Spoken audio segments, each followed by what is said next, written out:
Saludos a todos. Vamos a continuar con la lectura de nuestro libro Piense y hágase rico. Capítulo número 7. Decisión. Vencer el hábito de dejar las cosas para más tarde. El séptimo paso hacia la riqueza. Un cuidadoso análisis de miles de hombres y mujeres que habían experimentado el fracaso reveló que la falta de decisión estaba cerca de encabezar la lista de las 31 causas principales del fracaso. Capítulo 6. Esto no solo es una teoría, es un hecho. Dejar las cosas para más tarde. Lo contrario a la decisión. Es el enemigo a vencer para cada ser humano. Usted tendrá la oportunidad de poner a prueba su capacidad para tomar decisiones rápidas y concretas cuando termine de leer este libro y esté preparado para poner en práctica los principios que en él se describen.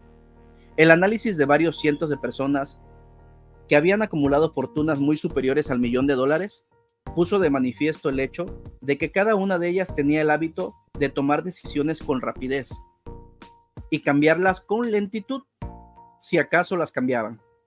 Las personas que no logran acumular dinero tienen, sin excepción, el hábito de tomar decisiones, si es que llegan a tomarlas, con mucha lentitud y de cambiar esas decisiones con rapidez y a menudo.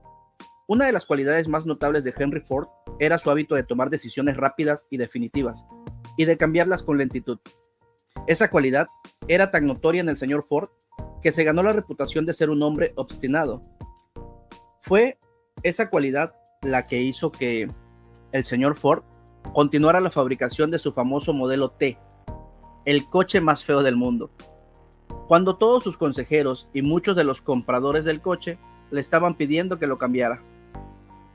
Quizás el señor Ford se tardó demasiado en hacer el cambio, pero la otra cara de la moneda es que la firmeza de su decisión le permitió ganar una enorme fortuna antes de que fuera necesario cambiar el modelo. No cabe duda de que la costumbre del señor Ford de tomar decisiones definitivas llegó al nivel de la obstinación, pero esa cualidad es preferible a la lentitud al tomar decisiones y a la rapidez en cambiarlas. Es fácil que las personas de los demás ejerzan una gran influencia en la mayoría de las personas que no logran acumular dinero suficiente para cubrir sus necesidades. Esas personas permiten que los periódicos y los vecinos chismosos piensen por ellos. Las opiniones son los artículos más baratos del mundo. Todos tienen gran cantidad de opiniones listas para imponerlas a cualquiera que esté dispuesto a aceptarlas. Si usted permite que las opiniones de otros ejerzan influencia sobre sus decisiones, no tendrá éxito en ninguna empresa, mucho menos en la de transmutar su propio deseo en dinero. No tendrá deseos propios. No comente con otros sus planes o decisiones cuando empiece a poner en práctica los principios que se describen en este libro. Tome sus propias decisiones y actúe conforme a ellas. No confíe en nadie más que en los miembros de su equipo Mastermind y asegúrese de elegir solo aquellos que tendrán una actitud de completa armonía y simpatía respecto a su propósito. Los amigos íntimos y los parientes cercanos, aunque esa no sea su intención, a menudo nos obstaculizan al expresar opiniones y a veces nos ponen en ridículo al hacer comentarios burlones. Hay miles de hombres y mujeres que sufren complejos de inferioridad durante toda la vida, porque alguna persona, bien intencionada, pero ignorante, destruyó su confianza en sí mismos con opiniones o poniéndolos en ridículo. Usted posee un cerebro y una mente propios, utilícelos y tome sus propias decisiones si necesita que otras personas le proporcionen información que le permitan tomar decisiones, como sucederá en muchos casos. Consiga esa información discretamente sin revelar sus propósitos. Una de las características de las personas que tienen solo conocimientos elementales o escasos es que intentan dar la impresión de que poseen muchos conocimientos. En general, esas personas hablan demasiado y escuchan muy poco. Permanezca con los ojos y los oídos bien abiertos y mantenga la boca cerrada, si lo que desea es adquirir el hábito de tomar decisiones con rapidez. Quienes hablan mucho hacen poco. Si usted habla más de lo que escucha, no solo se privará de muchas oportunidades de acumular conocimientos útiles, sino que también revelará sus planes y propósitos a personas a las que les encantará hundirlo porque le tienen envidia. Recuerde también que cada vez que abra la boca en presencia de otra persona que posee muchos conocimientos, usted le estará mostrando la reserva exacta de sus conocimientos o su falta de conocimientos. Por lo general, la verdadera sabiduría se manifiesta por medio de la modestia y el silencio. No olvide que cada persona con la que usted se asocia estará buscando, al igual que usted, la oportunidad de acumular dinero. Si habla de sus planes sin recato, quizás se sorprenda al enterarse que otra persona se le ha adelantado para alcanzar el objetivo que se había propuesto alcanzar, poniendo en práctica antes los mismos planes de los cuales habló con tanta imprudencia. Para recordar este consejo, sería útil que copiara el siguiente epigrama con letras mayúsculas y lo colocara donde pueda verlo todos los días. Dígale al mundo lo que intenta hacer, pero antes muéstreselo. Eso quiere decir, lo que cuenta son los hechos y no las palabras. Libertad o muerte en una decisión. El valor de las decisiones depende de la valentía que se necesite para ejecutarlas. Las grandes decisiones, las que llevaron a los fundamentos de la civilización, se tomaron exponiéndose a grandes riesgos, lo que a menudo representó la posibilidad de enfrentarse a la muerte. Lincoln tomó la decisión de promulgar su famosa proclamación de emancipación, con la que se les otorgó la libertad a los esclavos en Estados Unidos, a sabiendas de que ese acto pondría en su contra a miles de amigos y partidarios políticos. También sabía que al poner en vigor esa proclamación haría que miles de hombres murieran en los campos de batalla. Al final, le costó a Lincoln su propia vida. Se necesitó mucho valor para tomar esa decisión. La decisión de Sócrates de tomar la copa de veneno en lugar de comprometer sus creencias personales fue una decisión de gran valentía. Se adelantó 1000 años a su tiempo y le otorgó el derecho a la libertad de pensamiento y a la libertad de palabra a personas que aún no habían nacido. La decisión del general Robert E. Lee, ante la disyuntiva de apartarse de la Unión y apoyar la causa del Sur, también fue una acción valerosa, pues sabía que podía costarle la vida a él y a otras personas. Pero la mayor decisión de todos los tiempos, en lo que se refiere a los ciudadanos de lo que más tarde sería Estados Unidos, se tomó el 4 de julio de 1776 en Filadelfia, cuando 56 hombres estamparon sus firmas en un documento que, como muy bien sabían, aportaría la libertad a todos los norteamericanos o condenaría a la horca a cada uno de los 56 que habían firmado. Usted quizás ha oído hablar de este famoso documento, pero tal vez no haya extraído de él la gran lección del logro personal que nos enseña con tanta claridad. Todos recuerdan la fecha en que se tomó esa gran decisión, pero pocos se dan cuenta del valor que se necesitó para tomarla. Recordemos la historia. Tal vez, tal y como nos las enseñan, recordamos las fechas y los nombres de los hombres que lucharon. Recordamos a Valley Forge y a Yorktown. Recordamos a George Washington, a Lord Cornwallis, pero sabemos muy poco sobre las verdaderas fuerzas que había detrás de esos nombres, fechas y lugares.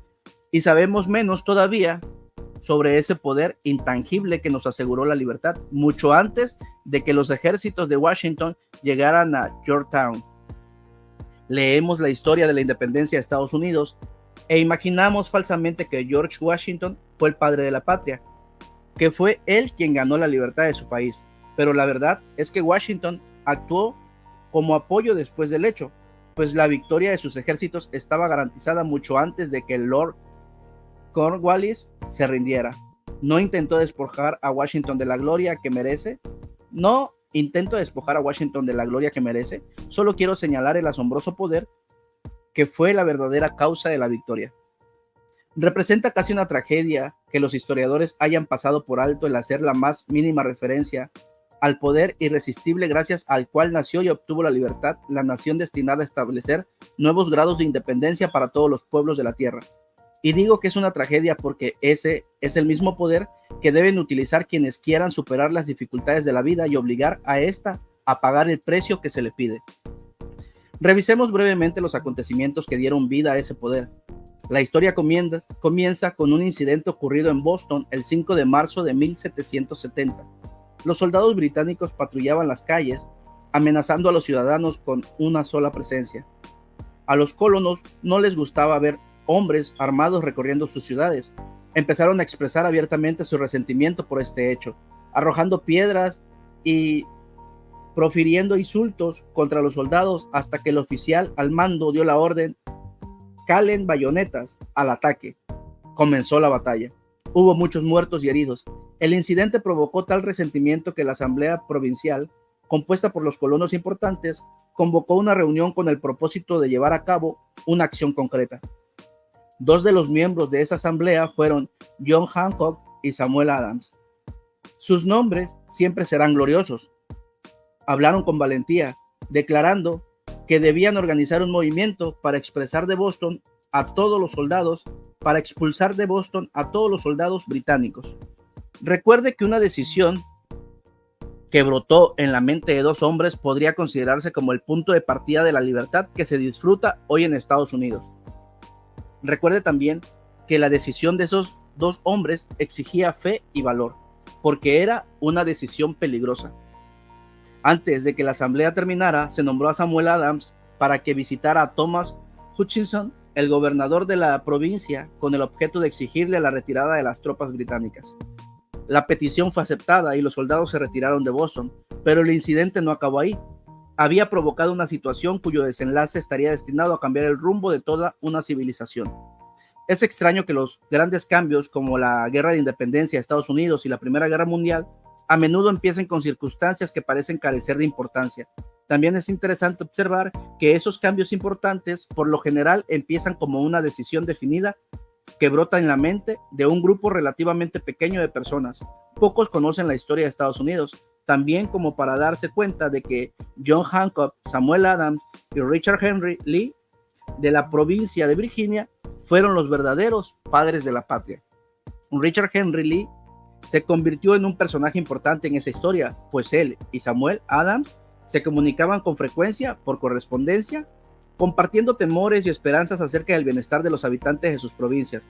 A raíz de esa práctica, Adams concibió la idea de que un intercambio mutuo de cartas entre las 13 colonias podría ayudar a producir la coordinación de esfuerzos que tanto necesitaban en relación con la solución de sus problemas. En marzo de 1772, 2 años después del enfrentamiento con los soldados británicos en Boston, Adams presentó esa idea ante la Asamblea mediante una moción para que se estableciera un comité de correspondencia entre las colonias que contara con corresponsales nombrados en cada una de ellas, con el propósito de lograr una cooperación amistosa para mejorar las colonias de la América británica. Ese hecho representó al principio de la organización del amplio poder destinado a conseguir la libertad para todos los colonos y sus descendientes. De ese modo, se organizó el equipo Mastermind. Lo formaban Adams, Lee y Hancock. Como dice el Evangelio en Mateo 18:19, también les aseguro que si dos de ustedes se unen en la tierra para pedir algo, mi Padre que está en el cielo se los concederá. Se organizó el comité de correspondencia. Observe que esa acción abrió el camino para el incremento del poder del equipo Mastermind, incorporando en él personas de todas las colonias. Note que ese procedimiento fue el primer plan organizado de los colonos descontentos. La unión hace la fuerza. Los ciudadanos de las colonias habían estado librando una batalla desorganizada contra los soldados británicos en incidentes similares a los sucedidos en Boston, pero no habían logrado ningún beneficio. Sus diversas quejas no se habían consolidado bajo el liderazgo de un equipo Mastermind. Ningún grupo de individuos había concentrado el corazón, la mente, el alma y el cuerpo en una decisión concreta para solucionar de una vez por todas sus dificultades con los británicos, sino hasta que se reunieron Adams, Hancock y Lee. Mientras tanto, los británicos tampoco permanecieron ociosos. También ellos se concentraron en hacer planes y en formar equipos Mastermind propios, con la ventaja de contar con el apoyo económico y un ejército organizado. La corona nombró a Brigadier General Thomas Gage para sustituir a Hutchinson como gobernador de Massachusetts. Una de las primeras acciones del nuevo gobernador fue mandar un mensajero para citar a Samuel Adams, con el propósito de intentar detener su oposición, infundiéndole temor. Comprenderemos mucho mejor el espíritu de lo que sucedió si citamos la conversación que sostuvieron el coronel Fenton, el mensajero enviado por Gage y el propio Adams. Coronel Fenton: el gobernador Gage me ha autorizado asegurarle, señor Adams, que el gobernador tiene el poder de conferirle a usted tantos beneficios que le sean satisfactorios, con la condición de que abandone usted su oposición a las medidas del gobierno.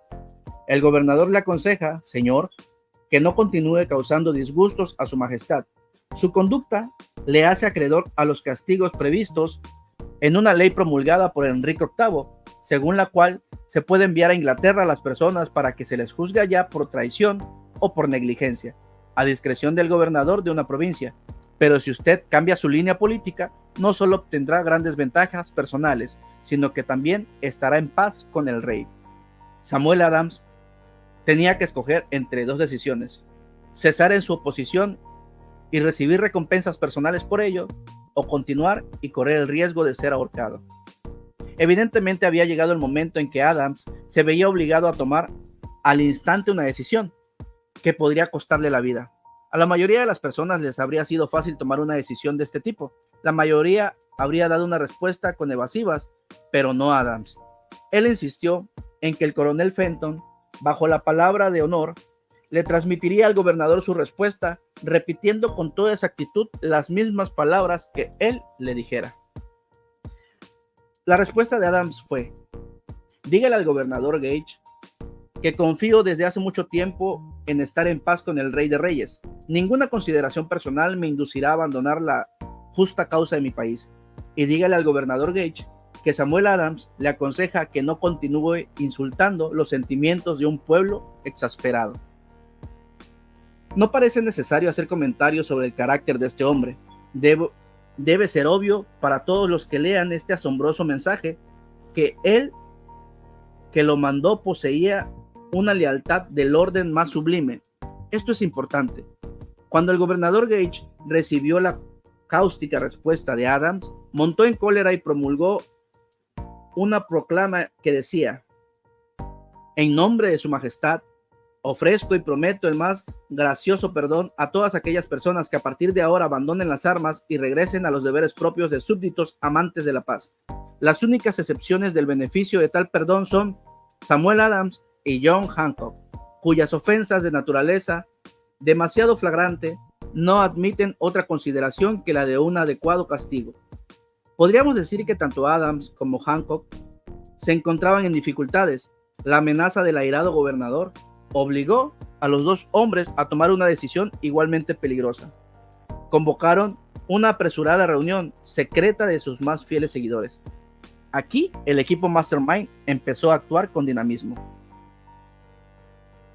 En cuanto se puso en marcha la sesión, Adams cerró la puerta con llave, se la guardó en el bolsillo y dijo que era imperativo organizar un congreso de colonos y que nadie abandonaría esa habitación sino hasta que se tomara la decisión de convocar dicho congreso.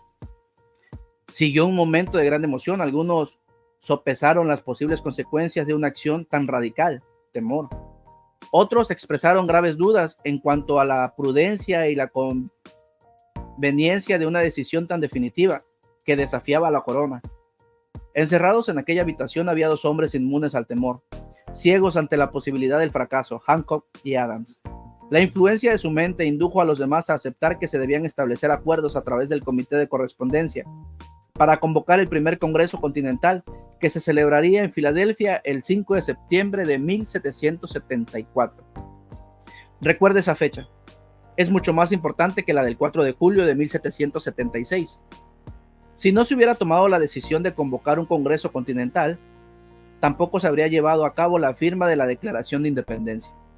Antes de la primera reunión del nuevo Congreso, otro líder que se encontraba en otra parte del país se hallaba profundamente enfrascado en la tarea de publicar una sucinta exposición de los derechos de la América Británica. Se trataba de Thomas Jefferson, de la provincia de Virginia, cuyas relaciones con Lord Dunmore, representante de la corona en Virginia, eran tan tensas como las de Hancock y Adams con su gobernador. Poco después de que se publicara la sucinta exposición de los derechos, Jefferson fue informado de que se le había acusado de alta traición contra el gobierno de su majestad. Inspirado por la amenaza, uno de los colegas de Jefferson, Patrick Henry, expresó con claridad lo que sospechaba y concluyó sus observaciones con una frase que a partir de esa fecha ha sido clásica: Si esto es traición, saquémosle el máximo provecho. Fueron hombres como estos los que sin poder, sin autoridad, sin malicia y sin dinero, se sentaron solemnemente a considerar el destino de las colonias, que se inició con la apertura del primer Congreso Continental y que continuó a intervalos a lo largo de 2 años, hasta que el 7 de junio de 1776, Richard Henry Lee se puso de pie, se dirigió a la presidencia de la reunión y ante el asombro de la asamblea presentó la siguiente moción: caballeros, presento la moción de que estas colonias unidas son y deben ser por derecho estados libres e independientes, absueltos de toda alianza con la corona británica, y que toda conexión política entre ellos y el gobierno de Gran Bretaña quede disuelta, y así debe quedar. La asombrosa moción de Lee se comentó con tanto fervor y durante tanto tiempo que él empezó a perder la paciencia. Finalmente, después de días de discusión, volvió a ocupar el estrado de oradores y declaró con una voz clara y firme: señor presidente, hace días estamos discutiendo este tema. Es el único curso de acción que podemos seguir. ¿Por qué entonces retrasarlo más? ¿Por qué continuar deliberando? Que este día feliz de nacimiento a una república americana, que se levante no para devastar y conquistar, sino para restablecer el reino de la paz y de la ley. Los ojos de Europa están fijos en nosotros. Europa nos exige que seamos un ejemplo viviente de libertad, para que ella pueda mostrar la felicidad de los ciudadanos como un contraste a la tiranía siempre creciente. Antes de que se votara su moción, Lee fue llamado a Virginia, pues alguien de su familia sufría una grave enfermedad. Pero antes de marcharse, dejó la causa en manos de su amigo Thomas Jefferson, quien le prometió luchar hasta que se llevara a cabo una acción favorable. Poco después, el presidente del Congreso, Hancock, nombró a Jefferson presidente de un comité que se dedicaría a redactar una declaración de independencia. El comité trabajó mucho y muy arduamente en la redacción de un documento que, cuando fue aceptado por el Congreso, representaría una condena de muerte para todos los firmantes, en el caso de que las colonias perdieran en la lucha que, sin lugar a dudas, estallaría entre ellas y Gran Bretaña. Se redactó el documento y su versión original se leyó el 28 de junio ante el Congreso. Durante varios días se discutió, se alteró y se preparó su redacción definitiva. El 4 de julio de 1776, Thomas Jefferson se puso de pie ante la asamblea y sin el menor temor en su voz, leyó la decisión más trascendental jamás escrita sobre un papel. Cuando en el curso de los acontecimientos humanos se hace necesario que un pueblo disuelva los lazos políticos que lo han conectado con otro y asuma entre los poderes de la tierra el estado separado e igual a que las leyes divinas y naturales le dan derecho, un respeto decente por las opiniones de la humanidad exige que ese pueblo declare las causas que lo impelen a la separación. Cuando Jefferson terminó de leer, se llevó a cabo la votación para aprobar el documento, que fue aceptado, y después los 56 hombres presentes lo firmaron. Cada uno de ellos, con la decisión de estampar su firma en aquel papel, ponía en juego su propia vida. Gracias a esa decisión, una nación surgió a la existencia, una nación destinada a aportarle a la humanidad para siempre el privilegio y el derecho de tomar sus propias decisiones. Con decisiones tomadas con espíritu de fe similar a este, y solo con ese tipo de decisiones, pueden las personas resolver sus problemas personales y alcanzar altos niveles de riqueza material y espiritual. No lo olvidemos. Analice los acontecimientos que condujeron a la Declaración de Independencia y convénzase de que esta nación, que ahora ostenta una posición de respeto y poder entre todos los demás países del mundo, nació gracias a una decisión creada por un equipo mastermind, formado por 56 personas. Observe bien el hecho de que su decisión fue lo que aseguró el éxito a los ejércitos de Washington, porque el espíritu de una decisión estaba en el corazón de cada uno de los soldados que lucharon en él, y sirvió como un poder espiritual que no reconoce el fracaso. Observe también, y con gran beneficio personal, que el poder que dio la libertad a esta nación es el mismo poder que debe usar todo individuo para alcanzar su autodeterminación. Ese poder está formado por los 13 principios que se describen en este libro.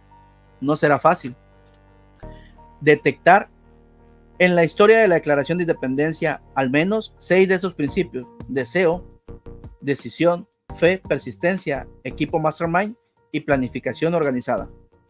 A través de toda esta filosofía se encontrará la sugerencia de que el pensamiento, apoyado por un fuerte deseo, tiende a transmutarse en su equivalente físico. Antes de seguir adelante, deseo mencionar que tanto en esta historia como en la organización de la United States Steel Corporation, capítulo 2, se encuentra una descripción perfecta del método mediante el cual el pensamiento produce esa asombrosa transformación. Al buscar el secreto de este método, no espere un milagro porque no lo hallará. Solo encontrará leyes eternas de la naturaleza. Esas leyes están disponibles por cada persona que tenga fe y el valor suficientes para reutilizarlas. Pueden usarse para aportar libertad a una nación, para acumular riquezas o para alcanzar cualquier otra valiosa meta. El único costo que tienen es el tiempo necesario para comprenderlas y hacerlas propias. Quienes toman decisiones con rapidez y de un modo definitivo, saben lo que quieren y por lo general lo consiguen. Los líderes en todos los campos de la vida son personas que deciden con rapidez y firmeza. Esa es la razón principal de que sean líderes. El mundo tiene la costumbre de abrir paso al hombre, cuyas palabras y acciones muestran que sabe a dónde se dirige. La decisión es un hábito que suele aparecer en la juventud. El hábito se vuelve permanente a medida que el joven pasa por la primaria, la secundaria e incluso la universidad sin tener propósitos definidos. La mayor debilidad de todos los sistemas educativos es que no enseñan ni fomentan el hábito a tomar decisiones definidas. Sería benéfico que ninguna universidad permitiera que se inscribiera un estudiante a menos que presentara una declaración de su propósito principal al matricularse. Sería aún más benéfico si se obligara a cada estudiante de primaria a recibir el entrenamiento en el hábito de tomar decisiones y aprobara en forma satisfactoria un examen sobre este tema de que se le permitiera avanzar en cada grado.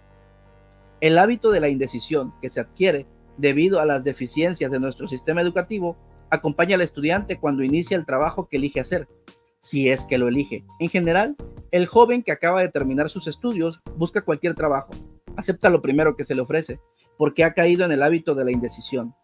98 de cada 100 personas que en la actualidad trabajan a cambio de un salario ocupan los puestos en los que están porque les faltó la firmeza de decisión necesaria para planificar la forma de alcanzar un puesto determinado, así como el conocimiento para elegir un encargado o jefe. La firmeza de decisión siempre exige valor y a veces incluso mucho valor.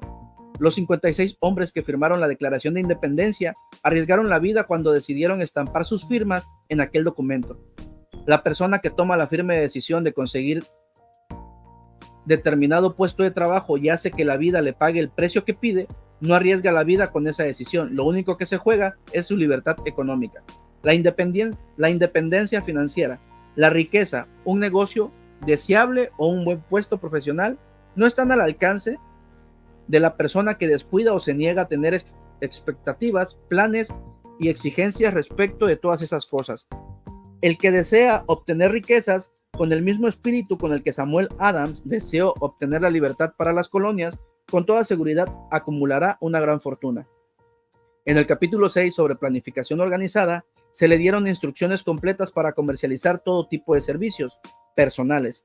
También se le dio información detallada sobre la manera de elegir al jefe que prefiere y el puesto específico que desea. Esas instrucciones no tendrían ningún valor para usted a menos de que tome la decisión definida de organizarlas y formar con ellas un plan de acción. Será importante que siga ese plan con persistencia, tema que se abordará en el 8º paso hacia la riqueza. La riqueza no responde a los deseos, solo responde a planes definidos, respaldados por deseos definidos que se siguen con persistencia. Cada fracaso trae consigo la semilla de un éxito equivalente. Bueno, esto ha sido todo por el capítulo número 7. Es muy interesante el tema de no postergar las cosas, ¿no? De tener la decisión en un modo de activación inmediata.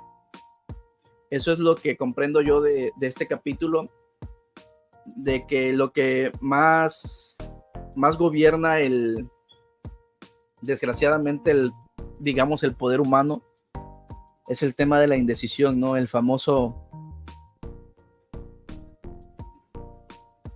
lo hago más tarde, lo hago mañana, postergar las cosas, que al final del día postergar las cosas es un tema de indecisión. Cuando puedes hacer las cosas hoy, o mejor aún, las puedes hacer en este momento. Tenemos que ser muy rápidos en la decisión. Hace hincapié en el tema de que tenemos que ser de decisiones rápidas, activarlas, y de ser muy lentos para cambiar esas decisiones. Y normalmente somos al revés. Somos muy lentos para tomar decisiones y somos muy rápidos para cambiarlas, ¿no? Entonces, tenemos que aprender a pulir esa área. Creo que a lo mejor es un poco complicado para algunas personas. A veces hemos creado esos hábitos que tal vez inconscientemente lo hacemos, ¿no? Tomamos decisiones muy lentas y las cambiamos muy rápido. Entonces hay que empezar a cambiar esos hábitos para que nos vaya mejor en todo lo que estamos haciendo, en la vida, en los negocios. Hace mención sobre el tema de la independencia de Estados Unidos, ¿no? Del 4 de julio. Yo creo que esta historia básicamente aplica para cualquier independencia de cualquier país y de cualquier índole, ¿no? Todos tenemos referencia de una fecha de independencia, pero la realidad es que esa fecha de la que todos tenemos conocimiento como tal es la que realmente menos relevancia debe de tener, porque al final esa fecha es como que la fecha pactada o la fecha histórica de la que nosotros tenemos conocimientos, pero para que se diera a cabo o llegara a esa fecha o ese acontecimiento, años, días, semanas, meses atrás, tuvo que suceder algo que orillara a que sucediera, en este caso, una independencia, ¿no? Que es organización de hombres, que es la idea de alguien, ¿no? O sea, alguien lo tuvo que haber ideado primeramente en su cabeza, y no solamente eso, sino que tomó acción, en este caso, tomó la decisión de hacerlo, y por consecuencia se empezó a extender y a materializar la idea a tal grado que un día pues ya se logró conseguir la independencia, ¿no? Entonces, así como por ejemplo se crea una independencia, a lo mejor nosotros podemos crear una empresa, una compañía, un trabajo, un negocio. La fecha de la independencia es la fecha en que el negocio ya está hecho. Pero previamente a que ese negocio se hiciera, tuvieron que pasar un cierto límite de tiempo previo a que una persona, en este caso yo, tomara la decisión de decir, quiero hacer tal negocio, quiero tener tal negocio. ¿Qué necesito para hacer tal negocio? ¿Lo puedo hacer solo? ¿Necesito asociarme? ¿Tengo que hacer un equipo mastermind para complementarlo? Y aquí hacer un pequeño paréntesis que también hace mención el libro, ¿no? Que cuando nosotros tomemos decisiones seamos muy sabios a quién le compartimos lo que ya tenemos en mente, porque desgraciadamente en nuestro círculo más cercano, que son familiares, amistades, por la confianza que existe, pueden hacer comentarios que realmente no sean malintencionados, pero por el tono de burla o de broma, hay personas a las que les afecta, ¿no? Porque pues desgraciadamente cada cabeza es un mundo, cada quien piensa diferente y cada quien acciona diferente y tenemos caracteres diferentes. Entonces, hay personas que por palabras muy sencillas que parezcan, les pega mucho, ¿no? Entonces, por ciertos comentarios que a veces hace la familia o personas muy cercanas a nosotros, nos terminan afectando de forma muy directa y al final terminan opacando esa idea que probablemente teníamos.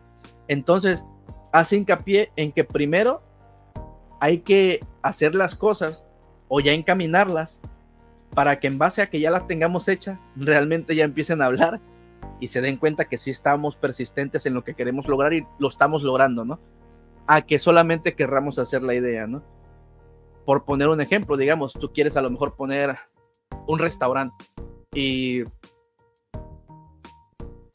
tú dices, oh, sería bueno poner un restaurante, estoy pensando en contratar gente, tengo para comprar el equipo, y de repente alguien te dice, pero ¿para qué un restaurante? Es que un restaurante es muchos problemas, tienes que pagar nómina, tienes que aclientarte, no puedes comprar tanta comida porque se te puede echar a perder, si a la gente no le gusta tu sazón, si la zona en la que te vas a poner no es buena, y te empiezan a decir todos los puntos malos y negativos, igual y no lo están diciendo en mala onda, simplemente pues es algo que ellos sienten, te lo van a compartir, pero que probablemente a ti ese pesimismo te va a pegar. A diferencia de que de repente digas, ¿saben qué, familia? Los invito a la inauguración de mi restaurante y quiero que prueben los platillos que tenemos y que me compartan qué tal les parece. Y todos a lo mejor, ¿cómo crees? Ya tienes un restaurante, que esto y que el otro. Y probablemente algunos van a ir, otros no. Pero va a ser muy diferente el comentario cuando ya esté materializado, en este caso el negocio, a que solamente cuando todavía tenías la idea, te empezaron a opacar ese sueño. Entonces, hay que ser muy sabios a quién le compartimos, con quién nos asociamos, si es que nos vamos a asociar, para empezar a hacer las cosas. Ya tuvimos la idea, queremos poner un negocio, ¿qué necesito para ello? ¿Qué ocupo? ¿Qué puedo ir comprando? ¿Cómo lo puedo ir armando? ¿Con quién tengo que hablar? ¿Qué tengo que aprender? ¿Tengo que investigar cosas nuevas? ¿Necesito permisos? ¿Qué tipo de material ocupo? Si ocupo contratar gente, ¿qué perfil de gente ocupo contratar? Y todo eso vas ideando el plan, y simplemente el día en que ya consigues finiquitar el plan, abres la empresa, empiezas el negocio, y ese es tu día de independencia, ¿no? Y es el que todos van a recordar, pero nadie sabe lo que pasó atrás. Entonces, yo con lo que me quedo de este capítulo, como lo dice el mismo nombre, la decisión. Hay que ser personas decididas, pero independientemente de tener la decisión, es decidir y tomar acción ya. No decidir y lo voy a hacer mañana, lo voy a hacer pasado mañana, porque al final del día, el decidir, lo voy a hacer mañana, lo voy a hacer pasado mañana, ya estás empezando a recaer en indecisión. Esto haciendo paréntesis en el contexto de postergar las cosas, de procrastinar. Si tú ya hiciste un plan y tú dijiste, voy a hacer esto dentro de un mes, ya la idea ya nació, y durante ese mes vas a hacer lo necesario para que en la fecha que ya estipulaste lo vas a hacer realidad. Pero si llega el mes y de repente dices, no, en 15 días más, o para el siguiente mes, cuidado, porque ya caíste en la indecisión. Eso es lo que hace hincapié este capítulo. Hay que tomar decisión, tomarla ya, y empezar a activarnos y hacerlo hoy, hacerlo en este momento, ¿vale? Esto sería todo por el día de hoy. Denle like, comenten qué les pareció el tema, qué puntos de vista tienen ustedes relacionados con este tema, y pues aquí los vemos. Vamos a leer sus comentarios, vamos a ver si ustedes piensan así como lo que yo logré detectar de este capítulo. Si ustedes piensan algo diferente, ahí coméntenlo. Suscríbanse, que eso es muy importante para el canal, y compártanlo con todas aquellas personas que, así como nosotros, estamos aprendiendo cada vez un poco más de educación financiera. Nos vemos en el siguiente capítulo, que es el número 8, que se llama Persistencia, el esfuerzo constante necesario para cultivar fe. También es un título muy interesante. Nos vemos en el siguiente video. Nuevamente recuerden, denle like, suscríbanse, y nos vemos en el siguiente video. Cuídense mucho, bendiciones para todos.